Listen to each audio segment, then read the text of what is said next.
കാട്ടാന പ്രതിരോധത്തിൽ സ്മാർട്ട് ആകാൻ ഒരുങ്ങി വനം വകുപ്പ്. മൂന്നാറിൽ കാട്ടാന ആക്രമണങ്ങൾ കുറയ്ക്കാൻ AI സംവിധാനമടക്കം സ്ഥാപിക്കാനാണ് തീരുമാനം. മറ്റ് സംസ്ഥാനങ്ങളിൽ വനം വകുപ്പ് നടപ്പിലാക്കുന്ന ആധുനിക സംവിധാനങ്ങളും കേരളത്തിലെ പോരായ്മകളും ചൂണ്ടിക്കാട്ടി മാതൃഭൂമി ന്യൂസ് നൽകിയ വാർത്താ പരമ്പരയ്ക്ക് പിന്നാലെയാണ് നടപടി.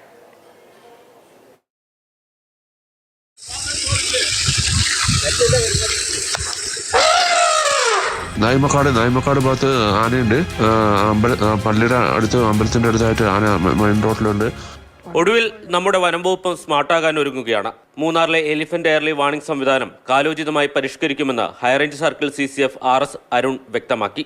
മാതൃഭൂമി ന്യൂസ് ചൂണ്ടിക്കാട്ടിയ വാൽപ്പാറ മോഡൽ അടക്കം പരീക്ഷിക്കാനാണ് തീരുമാനം.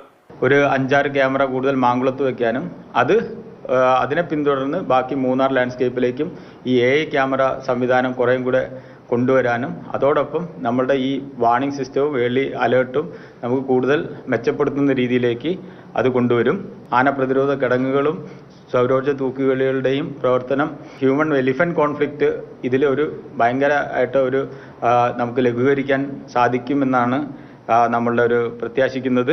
കാട്ടാനകൾ ഇറങ്ങുന്ന പാതയിൽ ഡിജിറ്റൽ മുന്നറിയിപ്പ് ബോർഡുകൾ സ്ഥാപിക്കും. ഇതിലൂടെ കാട്ടാനകളുടെ റോഡിലെ സാന്നിധ്യം തത്സമയം നൽകും. വിനോദസഞ്ചാരികളുടെയും മറ്റു വാണിജ്യ വാഹനങ്ങളും കാട്ടാനയുടെ മുന്നിൽപ്പെടുന്നത് ഇതിലൂടെ തടയാൻ കഴിയും.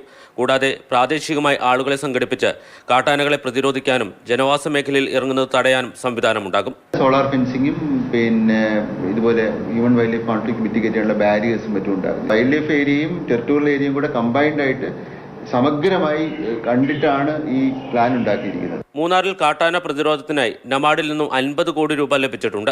ഈ പണം ഉപയോഗിച്ച് സോളാർ വേലി അടക്കം മേഖലയിൽ സ്ഥാപിക്കുമെന്ന് വനം വകുപ്പ് പ്രഖ്യാപിച്ചിട്ടുണ്ട്.